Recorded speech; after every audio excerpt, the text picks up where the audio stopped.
BMW 2023 metų 430, gavęs į dešinę pusę. Mat yra pažeistas ratas, matot kaip iškritęs. Tai bus ir važiuoklė, ir priekinė dalis, kapotas, sparnas, bamperis. 30 000 mylių, baltas spalva, šviesų salonas, kabrioletas. Lapkričio 20 bus aukcionas, parsiduoda draudimo kompanijos. Šviesus salonas. Salonas būklės geros, jinai neužsideda.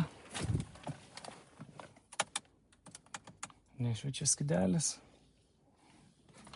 Medžiaga kabrioleto nesudraskyta yra. Šonai taip pat švarus. Galas irgi švarus. Pagrindinis mušimas į priekinę dalį.